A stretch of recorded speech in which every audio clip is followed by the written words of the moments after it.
Charger fans, buckle up. Because behind the scenes, something big just shifted on the offensive line, and it's the kind of move that nobody was talking about, but everybody should have been. Every season has a moment where the future sneaks in quietly, and today might be one of those moments. So let's dive in. The Chargers just reshuffled the practice squad again, but this time it wasn't random. It was intentional, calculated, and honestly pretty surprising. 2 players out, and 2 very familiar faces back in. First up, Josh Kaltenberger. Yes, the same undrafted center from Maryland who flashed in preseason and had fans asking, wait, who is this guy? He showed strength, quick hands, and a calmness you almost never see from rookies thrown into chaos. And then boom, he was gone. But not anymore. He's officially back. And that's not all. Foster Sarell also returns to the Chargers' opportunity squad. Say what you want, but Sarell has taken real snaps, real hits, real responsibility this season. With all the offensive line shuffling we've had, he held his own more than most expected. Honestly, I thought another team would scoop him up instantly. But nope, he's ours again.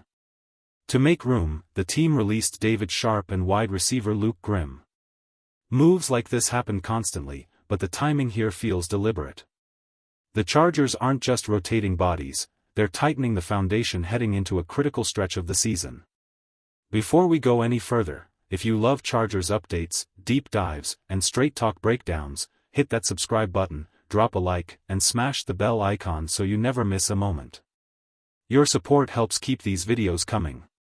Now, back to the interesting part.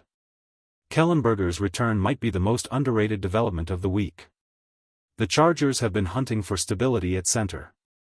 Bradley Bozeman finally delivered his best performance of the year against the Raiders, long overdue, but the position still feels shaky. That's why bringing back a young center who already looked promising in preseason matters more than people realize. He wasn't just okay. He looked poised. He looked prepared. He looked like someone who belongs. And the Chargers clearly saw the same thing. With Sarell back and Kaltenberger returning, this group suddenly feels deeper, younger, and hungrier. These aren't headline signings, but they're the kind that make a difference when injuries hit, and for the Chargers, injuries always hit. We're building something here, quietly, piece by piece. And you don't bring players back unless they showed you something worth investing in. Stick with me, because this story is just getting started. A lot of Chargers fans spent the entire offseason begging for a true center to be drafted, and honestly, I get it. The class looked stacked on paper. Names like Majors were expected to go early, and then, out of nowhere, most of them slipped right through the draft without a single team calling their name. It was one of the strangest draft outcomes in recent memory. And right in the middle of that chaos? Josh Kaltenberger. For reasons nobody can explain, teams just passed on centers this year. But if you watched Kaltenberger in preseason, even for a few snaps, you saw something promising. He wasn't overwhelmed. He wasn't guessing. He handled his assignments with a calmness you usually only see from guys who have been around the league for a while. He wasn't perfect, no young center is. He got tricked on a couple stunts, and there were moments where you could see he was still adjusting to NFL speed. But even with that, he looked solid. Reliable. Someone you could lean on with proper development. Give this guy another offseason, real coaching, real reps, and suddenly you're looking at someone who could legitimately challenge for a starting job down the line. Maybe not right now, and maybe not this season, but the potential is absolutely there. That's why his return matters. You don't bring back a young lineman unless you believe there's something worth building. And then there's Foster Sarell. If you've been following the Chargers for the last few years, his name should ring a bell. Sarell has bounced around, grinding his way from team to team, but he's always had one thing going for him: toughness. And on top of that, he's got a strong personal connection to Justin Herbert. Those two have known each other for years. Sarell didn't stick with the Chargers last season and ended up with Washington for a bit, but now he's back, another familiar face returning to a room that desperately needs stability. It's a subtle move, but it says a lot. The Chargers are looking for guys who know the system, know the culture, and won't crumble when the lights get bright. Stick with me, because these quiet moves might shape the future more than anyone realizes. Foster Sarell's path this season has been anything but simple. Washington let him go early, the Chargers brought him back, he bounced between elevations, and at one point he held down snaps at both right tackle and right guard. That alone tells you how chaotic this roster shuffle has been. Guys move up, move down, disappear, reappear, it's a constant rotation, especially on a team battling injuries like the Chargers have. But here's the important thing, every time Sarell has been asked to step in, he's held his ground. Not spectacular. Not dominant. But solid, steady, dependable. And sometimes that's exactly what keeps an offensive line from collapsing. People forget how thin the line is between starting and standing on the sideline. Look at Jamari Salyer. One week he's a backup, the next week he's suddenly shining at left tackle against the Raiders. Even the coaches admitted they didn't expect him to look that good. That's how unpredictable this league is. Players don't always fit the prototype, but they can still deliver. Sarell does fit the prototype. Big frame. Classic tackle build. In a perfect world he'd slide right into the left tackle spot. But the NFL isn't a perfect world. Scoring, footwork, consistency, all of that matters. And right now, he's depth. Reliable depth. The kind you absolutely need when an entire line has been ravaged by injuries. And he might have an even tougher road ahead, because Trevor Penning showed up in a big way last week. He was used as a swing tackle, a sixth offensive lineman, even lined up in tight formations when the Chargers went heavy. That versatility gives him an edge in earning snaps. Still, having Sarell around is no small thing.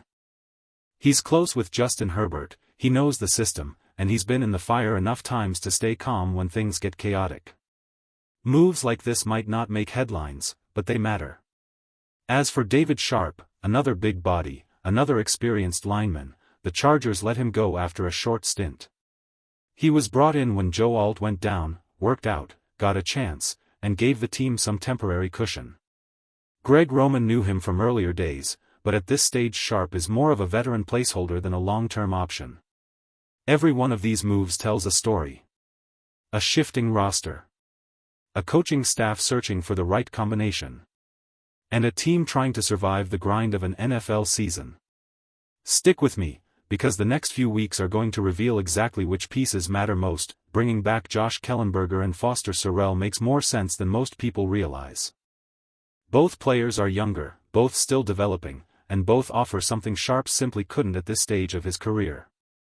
Sharp is in his 30s, and while he's massive and experienced, he was never going to see meaningful snaps this season. The Chargers need fresh legs, not placeholders, and that's exactly what Kaltenberger and Sarell provide. But the move that stings a little is the departure of Luke Grimm. A handful of fans were really rooting for him, and honestly, it's easy to understand why. Coming out of Kansas as an undrafted free agent, Grimm had that classic underdog feel, same size and build as a guy like Ladd McConkey, a gritty route runner with real upside. But his preseason was rough. A couple mishandled punts set him back immediately, and when you're fighting for that final roster spot, you don't get many second chances. And timing didn't help him either. The Chargers' wide receiver room has been the one position group with almost no injuries this season. Everywhere else, O-line, running backs, defense, you've seen bodies dropping non-stop. But the receivers? They've stayed healthy. That meant no openings, no unexpected opportunities, no way for Grimm to sneak his way onto the field. Still, he's the kind of player another team could easily take a flyer on. Young, coachable, flashes real potential, someone dealing with receiver injuries might take a look. I'll be watching to see where he lands, because his story definitely isn't over.